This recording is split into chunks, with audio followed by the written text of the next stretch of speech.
Do you guys ever like working with the lights off, just using a headlamp or some kind of floor light?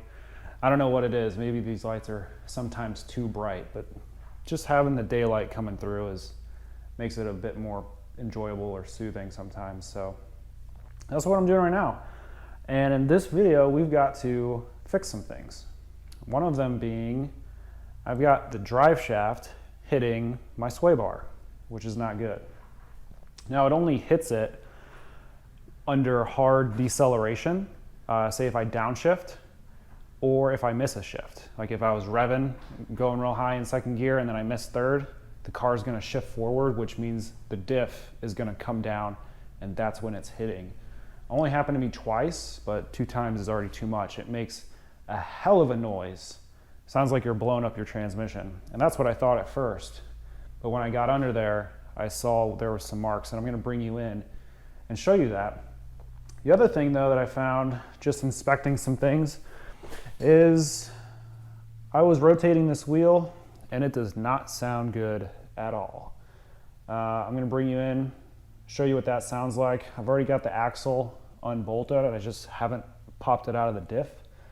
I'm gonna let you hear what that sounds like, and we're gonna have to take a look at that because that does not sound good, and I imagine it's gonna need fixed, whatever it is. All right, we are up under the car looking at this joint here, and if you look right here, you can see a little scrapage, and that would be exactly where it would contact the sway bar. Let's turn it around a little bit more. You can probably see a bit more. Just barely scraping. There is not much room. And so to remedy that, I think we can just shim this diff mount up maybe 1 or 2 washers, and that should resolve it. In doing that though, we're probably also gonna have to shave down that poly bushing up there because that keeps the diff from lifting up. And if I'm adding shims to raise it up a little bit, I'm gonna have to sand that down the width of my washers, or height of my washers, I should say. So I'm gonna take that off, sand that down, but otherwise this should be a pretty easy fix. I'm gonna have to take this cross member down and support the diff somehow. All right, so I'm gonna spin the drive shaft and just give this a listen.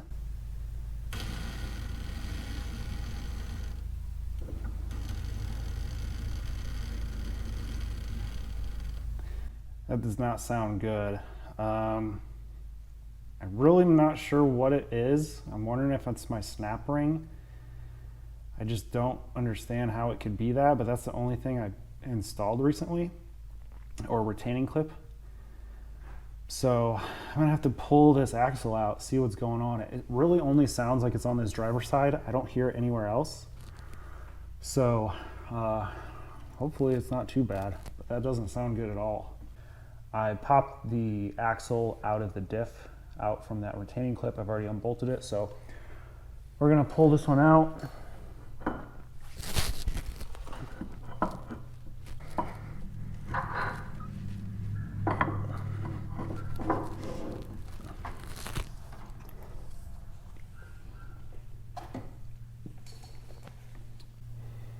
I don't see anything wrong with it visually. All the splines are good, no marring or anything.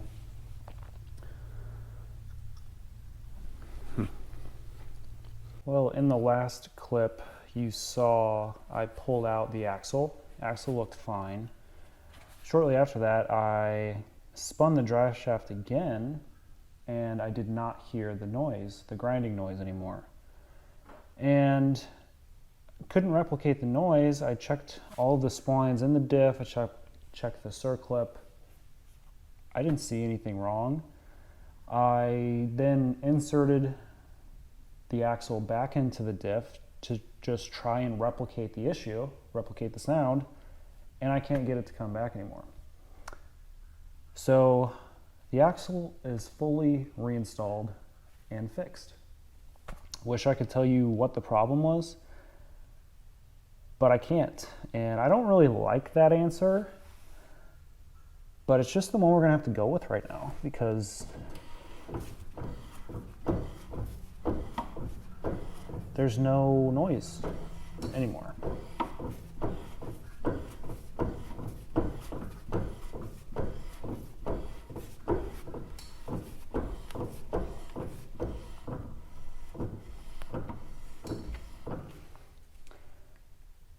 Now we will move on to the drive shaft mount.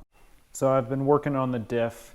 I've got the cross member out and this diff bushing and a couple other things.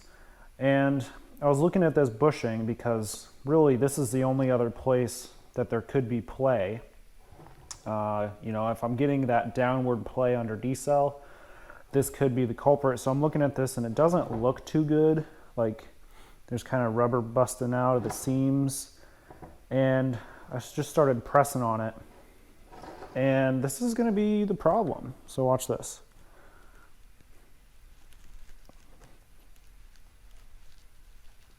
And it's pretty much like that on both sides. You shouldn't have that much play in it, especially with just the force of my hand. Imagine a diff decelerating. Could be a lot more than that. So I've ordered up a new one of these. This is a factory to the car as far as I know. I never replaced it just because it never gave me problems and it didn't look this bad before. So I think recently it kind of gave away and we need a new one. And if you look closely, you can see there's some cracks. Big crack right there. It almost looks like this whole top section there is split apart. That's a pretty big crack right there. And it's just not in good shape. It's got a lot of play. And I can't find any replacements for this. I didn't spend too much time looking, but I couldn't find anything in the time that I did. So what I'm gonna do with this is I'm gonna make this a solid mount where I'm basically gonna cut away the rubber and just reinforce it with metal. Got the new diff mount in, so much better than the old one. I don't know what I was thinking reusing this last time I rebuilt the diff, but I don't think it was in this bad a condition before. But this one is so much stronger. I cannot wiggle it like I did this one. So good upgrade and got here quick. So we'll be putting that in. And this is the new transmission mount. I cut away all the rubber, added some spacers to simulate how high the rubber used to hold it, and welded it all in. So that's solid mounted. So I've been kind of working my way up, you know, throughout this video, starting with the diff, looking at its mount, it need replaced. Then did the transmission mount, it need replaced, and made a solid mount. Again, trying to focus on fixing the shaking from the motor. And now I'm up to the actual, well, this is the passenger side motor mount, the CX Racing motor mount, and check this out. You see that gap here, and the other side is much worse. And the rubber's cracked. So this obviously would have some contribution to a motor that needs better motor mounts. I mean, this is pretty destroyed. That's going to be a lot of play. And I'm going to have to pull this rubber out, see if I can salvage this. Well, I am going to. Just got to figure out how and get this put back together. This is basically a solid mount. I mean, this is super hard rubber. Almost feels like plastic, really.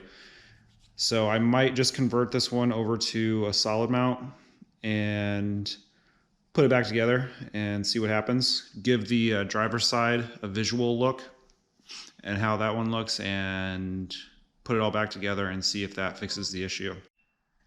So I was working so fast and just knocking things out. I actually already got the motor mount back in the car. It's basically solid mounted now.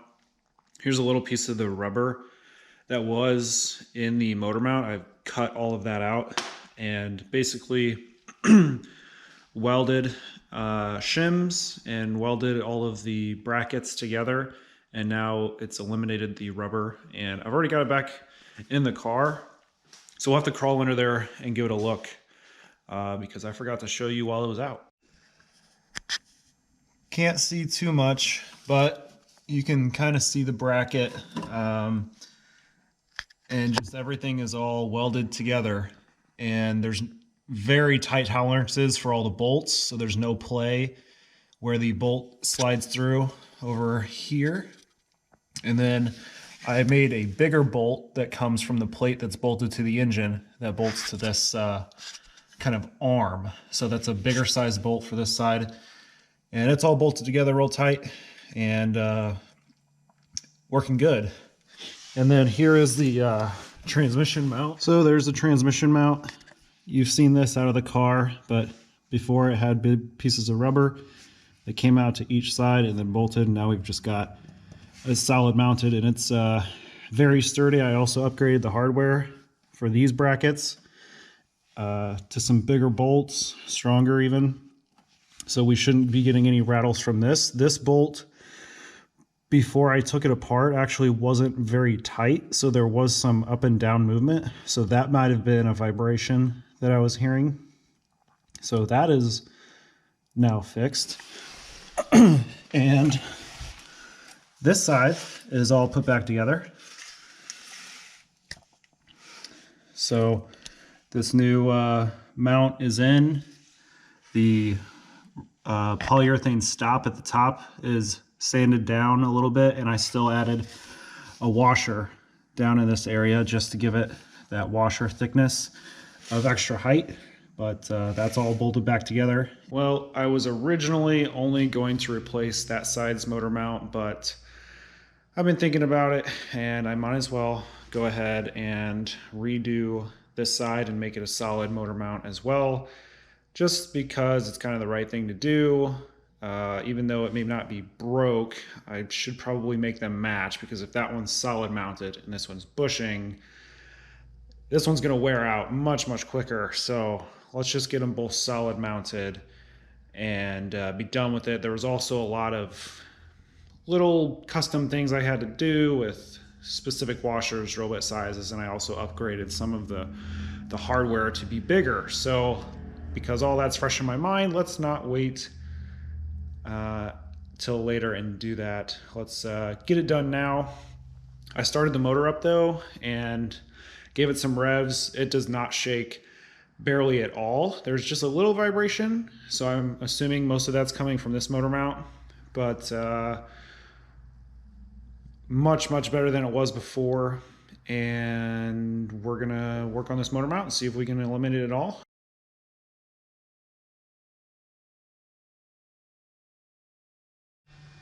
So got the motor mount out.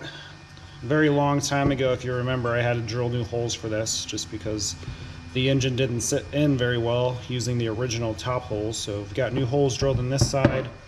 No spacers on this one, but this motor mount is in a lot better condition. It doesn't have nearly the gap. There's a slight gap over here, but still not as bad as the passenger side. But we're still going to go ahead and make it a solid mount and try and use beefier hardware. You know, one of the good things about this kit is it's so flexible. So you've got this arm that sits on the motor mount. It's got adjustability, move it front to back. You've got this pivot point here, so that can pivot up and down. You've got this adjustability, and then these slots that go in the car. The problem with all that adjustability is when you're driving and getting on it hard, all of those points can end up shifting if, you know, the bolts aren't tight. But you know, this part right here, what is keeping it from kind of adjusting up and down like this? I guess kind of the surface tension of the rubber and then you bolting it down very, very hard. So, you know, that's probably what happened with my setup, is the rubber just wasn't strong enough and it kind of torqued on one side or the other. And here we are. The other thing is this hole here, there is some movement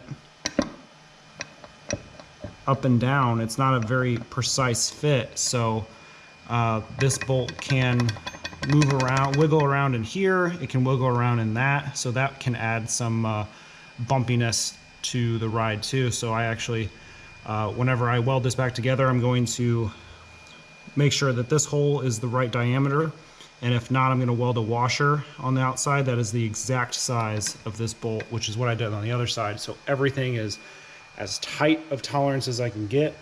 And yeah, we're just gonna modify this one. I'm gonna show you a little bit more of how I did it. Since I've already done it once, I can film it and know what I'm doing. So let's get to work on that.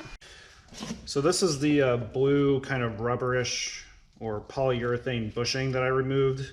It's pretty hard, but that came out of the center of this piece right here. And so because it had some thickness on the end of it, I welded some washers on each side so that it would fit perfectly in this arm. And I made sure these washers, well, I used a bit to get them to the perfect diameter for this bolt that I'm going to use. I upgraded the bolt size too. So this bolt doesn't have any movement back and forth. There's no play, so that you're not going to get any bouncing up and down here on this arm. And then I also made sure that these holes on this arm are the perfect size as well, so there's no movement on this part either. So we shouldn't get any vibrations or clinging noises because everything is very tight. Yeah, that's pretty much all I did to make this a solid mount. The other thing I could have done would be to kind of get it in the car and mark it and then just weld this arm to this, and then it would eliminate basically the need for a bolt. But I do kind of like the adjustability to keep that, and as long as I can get this bolt tight enough, we shouldn't see any movement. But that would be one way, is to just kind of weld it all together so it's not going to be moving. But I think because of all my tolerances are so tight, I'm going to be able to get this bolt tight enough and we shouldn't have any problems. Took a little bit to get this bolt in, but now that it's in, this is how it's going to work. It's very tight. It's not even bolted down yet, so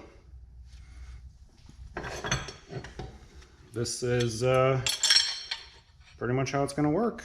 So that's pretty much all it took to get those bush rings removed and pretty much make it solid, but still having some adjustability in this arm here.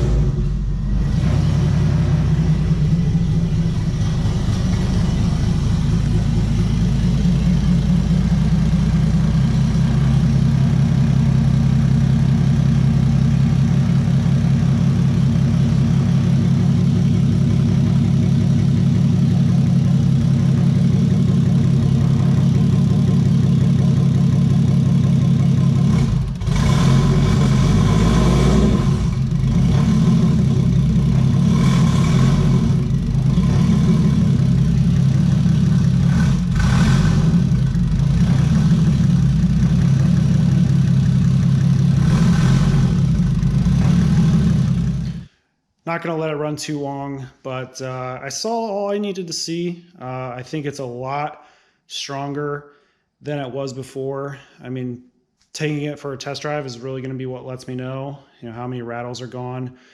And yeah, hopefully this was all worth it. I think it was. And the last thing to do is to get this dump pipe extended, because like I said, it was hitting the frame rail because the engine is a bit higher now. So I'm going to get that modified and hooked back up to the wastegate dump, and see you then. Well, I got everything put back together. Car's back on the ground. Got the wastegate pipe routed back perfectly where I wanted it to be. And I actually took it for a test drive yesterday evening, and it drove pretty good. No banging noises from the diff. We had that one axle noise, pulled really hard, no kind of weird noises back there. Didn't hit the sway bar at all. I tried downshifting really hard and getting the RPMs up there, you know what I mean? And no banging. And it just felt overall good to drive.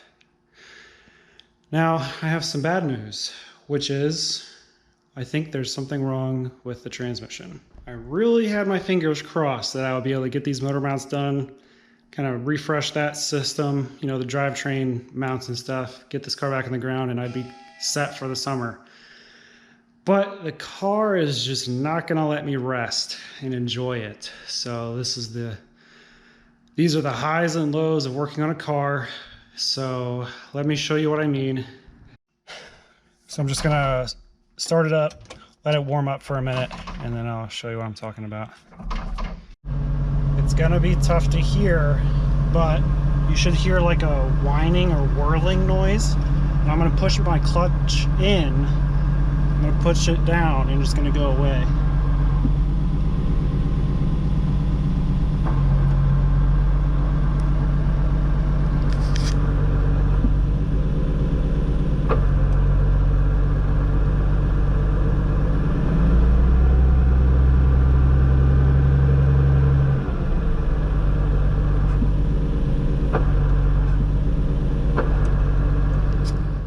On top of the noise while idling, there are some weird and different noise when I'm backing up and just like coasting. It's kind of hard to explain. It's just noises that I haven't heard before. So that's what's like causing me concern. Now my buddy is trying to convince me that there's not really anything wrong, that they're just noisy transmissions, but the fact that it didn't make these noises before and all of a sudden it's starting to make this noise, seems like it hasn't been doing that from the start, and something has changed, unfortunately. So the next thing we're really going to have to do is get the car back up, take the inspection covers off of the trans, and just start poking around and seeing if I can see anything that's misaligned, maybe broken, and just see what I can see through the covers, drain the fluid, see if it's full of metal flakes, and just see what's going on. I don't know. It's just not a good noise, and I really don't want to drive it and risk grenading the entire trans. I'd rather have it fixed, rebuilt before the whole thing goes up in smoke, because then you're really out of a loss and have to buy a brand new one. So that's kind of where I'm at. Y'all can let me know what you think. Let me know what you think of the noise, and see you in the next one. These are the highs and lows of cars. So much fun.